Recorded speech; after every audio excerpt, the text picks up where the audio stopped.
A esta hora, el encuentro que esperabas. Encuentro con la ciencia con Modesto Montoya.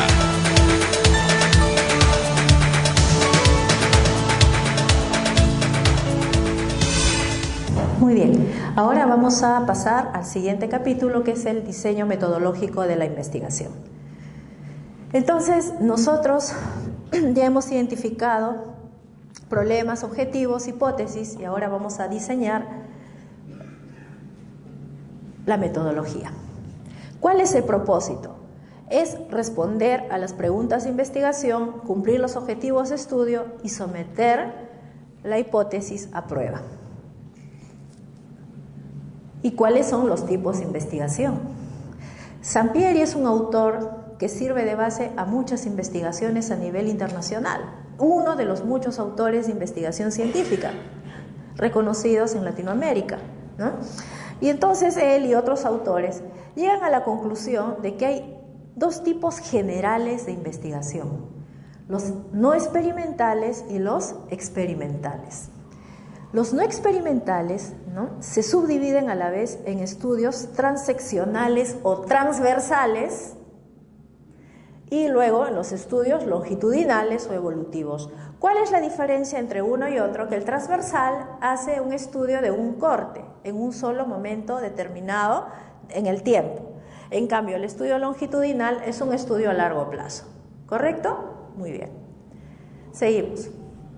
Dentro de los estudios transversales, nosotros podemos decir, ¿no?, que tienen una característica importante, ¿no?, que es la recolección de datos en un solo momento. Y en cuanto a los tipos de los transversales, tenemos los exploratorios, los descriptivos y los correlacionales causales. Dentro de los longitudinales o evolutivos, ¿no?, cuyo propósito es analizar los cambios a través del tiempo en la muestra, nosotros vamos a identificar los tipos: diseño de tendencia, diseño de análisis evolutivo de grupos, o lo que se llama un estudio de cohorte, y vamos a los diseños panel.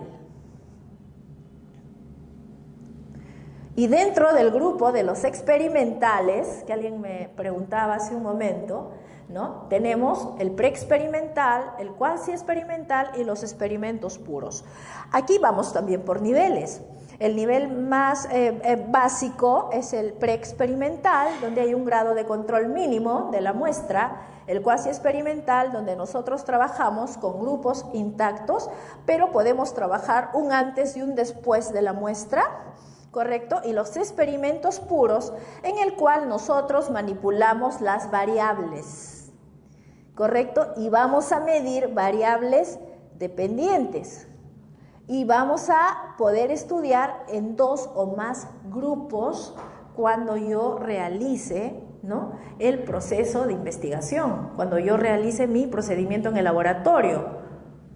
Un tratamiento, una droga que pueda suministrar, un tratamiento quirúrgico nuevo que quiera administrar, o de repente un software que quiero dar a la comunidad. Y así nosotros podemos definir qué diseño voy a utilizar. Es muy importante esto del diseño metodológico. Es la base de la investigación. Seguimos. Sin embargo, a nivel internacional nos hemos encontrado que existen investigaciones de diseños múltiples. En una misma investigación pueden incluirse dos o más diseños de distintos tipos y está permitido, miren ustedes.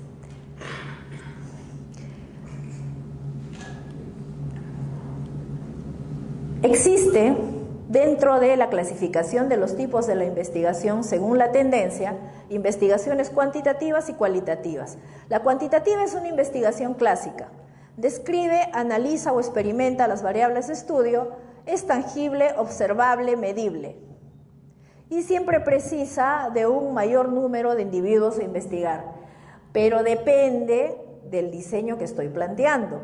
Hay estudios experimentales, por ejemplo, que son cuantitativos, que puedo utilizar 5 pacientes de una característica versus 5 pacientes de otra característica. Como hay investigaciones cuantitativas que a veces estudian 300 personas, o 400 personas, o 9.000 personas. ¿Y cómo investigo yo a 9.000 personas? A través de las encuestas, por ejemplo. ¿No es cierto? Muy bien. ¿Y cuándo es cualitativa? Cuando describe cualidades o características de un fenómeno. Y en la cualitativa, en cambio, usamos pequeños grupos de estudio. Por ejemplo, una entrevista que puedo tener con el señor para hacer una investigación cualitativa puede ser que sea solamente él o 2 o 3 personas. ¿Ok? La cuantitativa siempre necesita de más participación, de más objetos de investigación.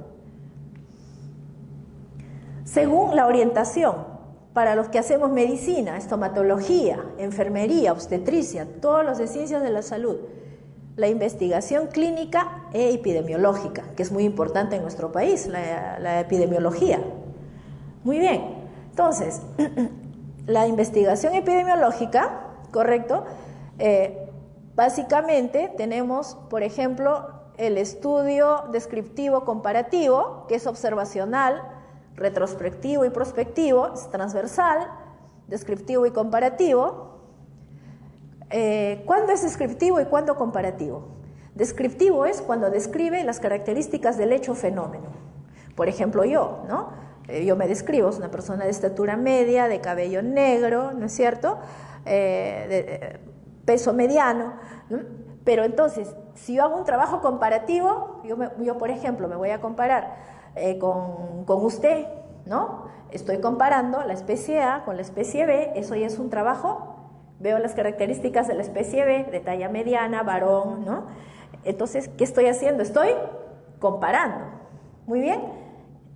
Seguimos. La revisión de casos. Una revisión de casos, ¿qué es? Es un estudio de observación. Puede ser retrospectivo, longitudinal y de tipo descriptivo. Los de casos y controles, por aquí, de observación, retrospectivo, longitudinal y comparativo de efecto a causa. Los estudios de cohorte son observacionales, prospectivos, longitudinales, de tipo descriptivo. Los estudios de varias cohortes son estudios longitudinales a través del tiempo. Son de observación, prospectivo, longitudinal y comparativo. ¿Por qué comparativo? Porque ya no es una cohorte, son varias cohortes. Y cuando nosotros hablamos de la investigación experimental, que es el experimento puro, ¿no? Vemos que es un estudio prospectivo, longitudinal y de tipo, en la mayoría de los casos, comparativo. Sí. ¿Se puede referirse, o sea, un año, 100 años, o solamente, digamos, un día, todo un día, o toda una semana? ¿A eso se refiere longitudinal? Necesariamente años. Ya. El longitudinal, por ejemplo, vamos a suponer que me quieres investigar a mí. Yo soy tu objeto de estudio, ¿ya? Entonces, longitudinal significa que tú me vas a investigar hoy día. Por ejemplo, me vas a medir el peso. Yo estoy interesada, tu investigación es saber el peso de la persona, el índice de masa de la persona, por ejemplo. Entonces, tú me investigas el día de hoy. ¿Qué fecha es hoy día? 2 de septiembre. Yo soy tu muestra. Entonces, me haces una investigación hoy día, una toma de muestra, me pesas, pones la balanza y me tomas el peso. De aquí a un mes, o de repente a una semana, no voy a esperar un mes, me vuelves a tomar el peso, pero a mí. ¿Ya? Eso ya es un estudio longitudinal. O puede ser que tú me tomes la presión arterial hoy día en la mañana, y luego en la noche, en la tarde y luego en la noche. Puede ser en el lapso de un día. Puede ser en el lapso de un mes, puede ser en el lapso de las semanas, puede ser en el lapso de los años. Lo interesante es de que tú estudies a la muestra en varias oportunidades, a la misma muestra, o sea, a la misma persona, al mismo individuo o al mismo fenómeno. Eso es un estudio longitudinal, independientemente del tiempo. Muy bien. Según el análisis y alcance de los resultados, entonces, lo que ustedes comentaban hace un momento, tenemos estudios exploratorios, descriptivos y explicativos. Muy bien.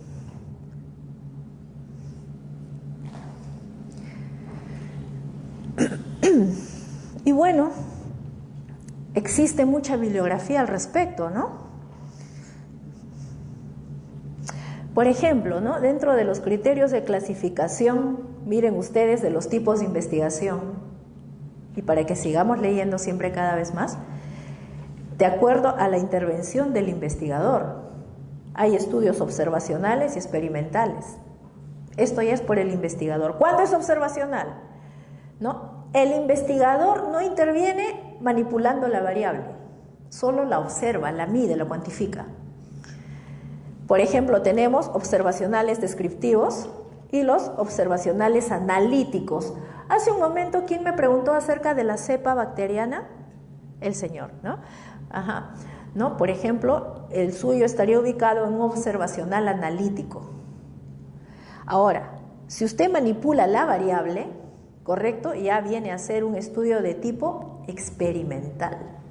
¿Y cómo manipulo la variable, por ejemplo, no? Lo que les estaba comentando en los estudios experimentales, cuando quiero administrar una droga a un paciente que tenga efectos positivos y no efectos colaterales, administro una dosis, por ejemplo, de 2 miligramos a 4 miligramos o 6 miligramos para ver cuál de las 3 dosis es más efectiva en esta persona. O de repente la aplicación de un módulo teórico en un grupo de estudiantes. ¿Cuál es? Entonces, yo actúo manipulando las variables. Si yo actúo manipulando las variables, ya se convierte en un trabajo de tipo, en una investigación de tipo experimental.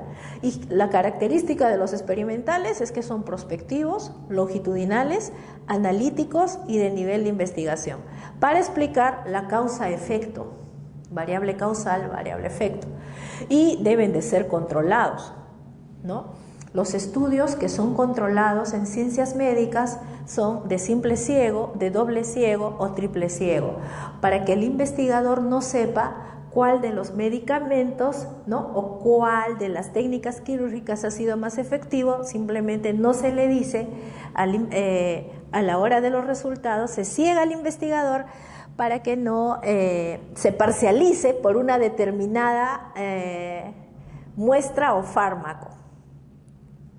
Eso se llama simple ciego. Por ejemplo, ¿no? Vamos a suponer, yo soy la investigadora que estoy aplicando una droga. Viene un laboratorio y me dice, doctora, mire, pruebe usted la eficacia de esta droga en los animalitos. Bueno, primero, en principio, tengo que hacer los estudios en cobayas. No puedo aplicar directamente al ser humano ningún medicamento, tengo que ir por fases. ¿Ok? Entonces me dice, pruebe usted este medicamento. Entonces, yo no he inyectado el medicamento, ¿correcto? Lo ha inyectado otra persona. Miren, ha inyectado el medicamento en los ratoncitos, en los 3 ratoncitos que pesan igual y son de la misma edad. ¿Qué estoy haciendo? Estoy controlando la variable, la muestra de estudio. El mismo peso, la misma edad. En los 3 ratoncitos, ¿ya? La enfermera ha suministrado la droga A, la droga B y la droga C. Y yo voy a visualizar, ¿ya? Ella no me pone cuál es la droga A, la B y la C, no me dice a mí, es un simple ciego, yo no sé, y yo voy a decir cuál de las 3 es más efectiva, cuál de las 3 drogas es más efectiva. Y entonces, si por ejemplo es la droga B, ¿correcto? Yo no lo voy a saber, yo no sé cuál es cuál, es un simple ciego. Pero si también se ciega la enfermera, no se le dice cuál ha colocado, ni ella sabe, es de doble ciego. Esa es la diferencia entre cegar, simple ciego y doble ciego, para que sepan si alguna vez, ¿no? Pregunta. Eso utilizamos mucho en medicina. Muy bien. De acuerdo al periodo de recolección de información, entonces tenemos los estudios prospectivos. ¿Qué es un estudio prospectivo? Es el estudio que se realiza entonces de aquí al futuro, ¿no es cierto? ¿Y cuándo es retrospectivo? Cuando se estudia en pasado. Muy bien, eso sí está clarísimo. De acuerdo al número de muestras a estudiar, tenemos estudios descriptivos y estudios analíticos. Muy bien. Cuando yo quiero describir las características de la muestra, entonces voy a realizar un estudio de tipo descriptivo, y cuando realizo un estudio analítico, ¿no?, yo voy a estudiar mi muestra, las hipótesis explicativas, voy a establecer la asociación, entonces ya estoy ante una investigación de tipo analítica. Seguimos. De acuerdo a la comparación de poblaciones, tenemos los estudios descriptivos y comparativos que hemos visto. Y nos vamos a los niveles de investigación, ¿no? Generalmente en la redacción de tesis les piden tipo y nivel de investigación. Y cuando hablamos de niveles de investigación, nosotros, pues, perdón, ay, acá ha habido un inconveniente. ¿O me puedes ayudar? Yo misma lo voy a hacer, no se preocupe. Estoy bien enganchada. A ver ahí, sí, porfa, a presentación. Merci. Gracias, muy amables. Es que estoy con el lazo, vale, ya está. Listo, entonces, gracias doctor, muy amable. Los niveles de investigación. Miren ustedes. Entonces, dentro de los niveles de investigación, ustedes han estado preguntando cuando yo llegué, muchos. Tenemos el nivel exploratorio, que es el nivel básico. ¿Me oyen? ¿No me oyen? Se oye, ¿no? Ya, el nivel descriptivo, el nivel correlacional, el nivel explicativo, el nivel predictivo y el nivel aplicativo. ¿Ya? Son todos estos los niveles de investigación, y se ha colocado en el lado derecho las pruebas estadísticas que pueden utilizarse en cada caso. De ejemplo, ¿ya?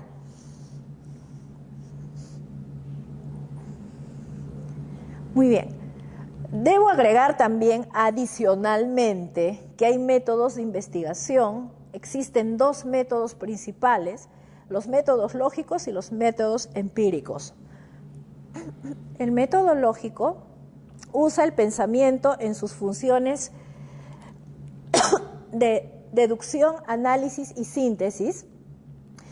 ¿Correcto? Usa el método lógico deductivo, lo que hemos visto hace un momento, de lo general a particular, y usa también el método deductivo directo. Y también puede utilizar otro método lógico, porque hay una infinidad de métodos lógicos propuestos en la bibliografía. Vale. Dentro de los métodos empíricos, son los métodos que se aproximan al conocimiento del objeto mediante el conocimiento directo y el uso de la experiencia, la observación y experimentación. Empírico es un método práctico. Es el método entonces de la observación, porque yo observo y experimento, observo, mido, cuantifico. Eso viene a ser un método empírico. Y el método lógico usa la inducción y la deducción y otros métodos mixtos combinados entre ellos. Ya, voy a regresar. ¿Ahí? En el caso explicativo, ¿solo se utiliza el Chi2? Chi cuadrado de Mantel-Haenszel. Puedes utilizar también otras pruebas estadísticas. Ahí solamente se ha puesto un ejemplo de qué prueba se recomendaría en cada caso. Ajá. De nada. Bueno, esto quería también presentarles el día de hoy, la diferencia entre las técnicas cuantitativas y las cualitativas. Yo creo que ya lo tenemos bastante claro. Tenemos 9 minutos, ¿correcto? Está basada en la técnica, en la concepción numérica y procesamiento estadístico. Las cuantitativas cuantifican, miden, hay que medir estadísticamente, analizan manifestaciones objetivas de la muestra, sirve para generalizar. Una cuantitativa generaliza, la cualitativa no generaliza, y pueden establecer patrones de comportamiento de las variables. Las cualitativas no realizan medidas numéricas de las variables, analizan percepciones, opiniones y comportamientos desde la perspectiva subjetiva de los sujetos. Claro, es subjetiva la cualitativa, son investigaciones. Sí, lo que sucede que parece que... ya se acabó la... ya, vale. Interpreta la profundidad de los fenómenos y se producen otros niveles de interacción entre investigadores e investigados. Es verdad, en una cualitativa tienes la muestra cara a cara, frente a frente, preguntas, analizas cuál es el problema en una cualitativa, generalmente referidos a la investigación de la naturaleza humana de las personas, muy utilizadas las cualitativas en ciencias sociales y ciencias de la educación. ¿Correcto? El procesamiento supone sistematización de textos producidos y análisis de contenidos. Muy bien. En cuanto a las técnicas cuantitativas, acá hay un ejemplo: censo, encuesta, cuestionario, y las cualitativas: observación, entrevista, grupo focal y taller grupal. En cuanto a los instrumentos de investigación, que es muy importante, hay un término que se utiliza mucho en investigación, que es la fiabilidad. Nosotros, please, ¿quién me puede? Con la presentación, a ver. Ya, se arregló. ¿Qué es la fiabilidad? La fiabilidad viene a ser el grado de correlación entre los ítems de un instrumento, ¿correcto? Si un instrumento produce poca variación, al ser aplicado en diferentes ocasiones, este será confiable. Y para medir fiabilidad tenemos el alfa de Cronbach y el Cader-Richardson. Básicamente, ¿qué es el alfa de Cronbach? ¿Qué mide? Mide el grado de correlación interna entre los ítems con más de 2 posibles valores dentro del cuestionario. Entonces, tenemos ejemplo: cuando ustedes realizan un cuestionario de múltiples respuestas en los ítems, ustedes colocan: usted utiliza los servicios de salud que le da el Instituto Peruano de Seguridad Social. Usted pone siempre, casi siempre, a veces, casi nunca, nunca. Cuando usted ha colocado todos estos ítems, usted va a aplicar el alfa de Cronbach para medir la fiabilidad de su instrumento. Si usted, por ejemplo, pone, ¿no?, dentro de su cuestionario o dentro de sus alternativas en la hoja de recolección de datos valores como sí, no, correcto, incorrecto, o le da valor 0, 1 o verdadero y falso, estamos hablando de variables dicotómicas. Entonces, en ese caso yo voy a utilizar el Cader-Richardson o el KR20. Y hay una tabla de niveles de fiabilidad, ¿no?, que va entre el 0% y el 100%. Para esto se clasifica en niveles de confiabilidad alta, confiabilidad aceptable, confiabilidad moderada y confiabilidad baja. Dentro de los valores tenemos de 0,9 a 1 para alta, de 0,70 a 0,90 para aceptable, de 0,50 a 0,70 para moderada y para la baja de 0 a 0,50. Muy bien. Existen características psicométricas para medir el instrumento. Por ejemplo, nosotros tenemos el alfa de Cronbach para medir consistencia interna, el test-retest para medir estabilidad, para medir equivalencia, para medir armonía de interjueces. Nosotros tenemos una serie de mecanismos que nos ayudan a determinar la fiabilidad del instrumento. En cuanto a la validez, para medir validez, nosotros utilizamos, por ejemplo, para encontrar la validez del contenido del instrumento, el método Delphi, el método de estimación de magnitud, el modelo de Ferring, la metodología Q, para determinar esta validez aparente y la de contenido. Y para validez de criterio también es interesante que nosotros utilicemos, ¿no?, medidas que nos permiten determinar si realmente mi instrumento es válido para ser aplicado en mi investigación, ¿no? Por otro lado, para medir la validez de constructo, utilizamos el sistema convergente-divergente, el análisis factorial, la validez discriminante. Medimos sensibilidad del instrumento y factibilidad del instrumento a través del porcentaje de respuestas que nosotros obtenemos en el cuestionario para ver si es asequible o no para aplicarlo en la muestra que vamos a investigar. Muy bien. Entonces, concluyendo, en cuanto a los tipos de investigación, tenemos, según el periodo de investigar, investigación transversal longitudinal, según la temporalidad retrospectiva del presente, prospectiva, según el nivel o alcance, exploratoria, descriptiva, explicativa, predictiva, y según el tipo de aporte al conocimiento, investigación básica, aplicada y la investigación tecnológica. Muy bien, los resultados. Los resultados pues deben de ser presentados como los hallazgos más importantes de los procedimientos descritos en material y método. Debe ser descrito por áreas en orden lógico en relación a los objetivos planteados. Se presentan en forma tabular o gráfica para facilitar su lectura. Deben de ser numerados consecutivamente y los resultados significativos deben de ser validados por datos reales y valores P. El resultado debe ser redactado en pasado. El uso de tablas en los resultados. Las tablas deben completar el texto y no duplicar el texto.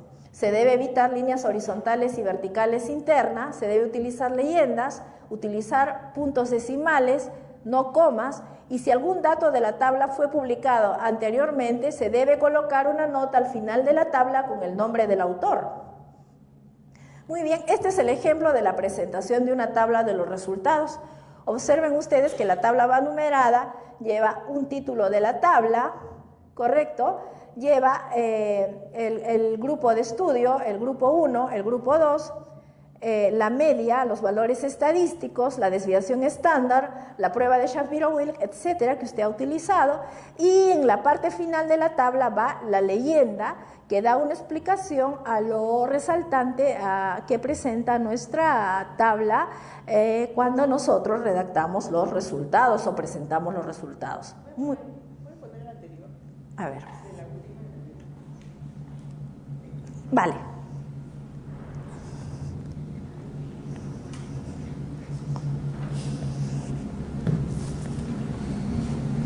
Continuamos entonces. ¿Está bien? Gracias. Muy bien. Bueno, la discusión, conclusiones, recomendaciones. La discusión interpreta los hallazgos obtenidos en la investigación expuestos en los resultados. Debe mostrar las similitudes y diferencias con los resultados alcanzados por otros autores. Deben de colocarse también las posibles aplicaciones del estudio con prudencia e imparcialidad. Debemos de ser prudentes entonces cuando presentamos los resultados de nuestra investigación, la discusión al momento de redactarlos, por favor. Y debemos de comentar los aspectos de la investigación por resolver o futuras líneas de investigación que plantee la investigación que usted ha desarrollado, ¿no? Y se debe redactar, por ejemplo, de esta manera. En presente, estos datos indican que, o los resultados nos señalan que, es decir, tenemos que ser prudentes a la hora de presentar nuestra discusión, ¿no? Bueno, las conclusiones vienen a ser las proposiciones lógicas finales o argumentos que resultan de la investigación científica, ¿no? En las conclusiones nosotros no vamos a colocar caracteres numéricos, sino nosotros vamos a explicar las conclusiones en texto, porque los caracteres numéricos y valores P va en la sección de resultados. Muy bien. En cuanto a las recomendaciones, deben estar asociadas con las conclusiones y se deben establecer sugerencias para implementar la solución del problema. Las recomendaciones se formulan sobre aquellos elementos valorados como deficientes en lo medido a través de los instrumentos de investigación. Yo recomiendo el uso de una técnica, o recomiendo el uso de un fármaco, o recomiendo un nuevo método de enseñanza. Entonces yo debo de tener en cuenta quién va a efectuar ese método de enseñanza, dónde se va a realizar, cuándo, por qué, a quién va a beneficiar ese nuevo método. Es decir, dentro de las recomendaciones nosotros podemos proponer soluciones realistas a un problema de investigación ya resuelto por ustedes como resultado de ese trabajo científico de largo tiempo. Muy bien, entonces con esto, si hay alguna pregunta al respecto. Bueno, en cuanto a las referencias, solamente decirles que hay dos métodos de presentación de las referencias bibliográficas, ¿correcto? Y que se deben de explicar según la normativa existente y se debe citar entre paréntesis o según orden alfabético cuando es APA y cuando es Vancouver por aparición de los autores, como lo han ido ustedes presentando, y sobre todo la referencia de lo que les dije desde un principio, que debe ser selectiva y basada en la evidencia científica. Es muy importante. Muchísimas gracias. Si tenemos alguna pregunta, estamos para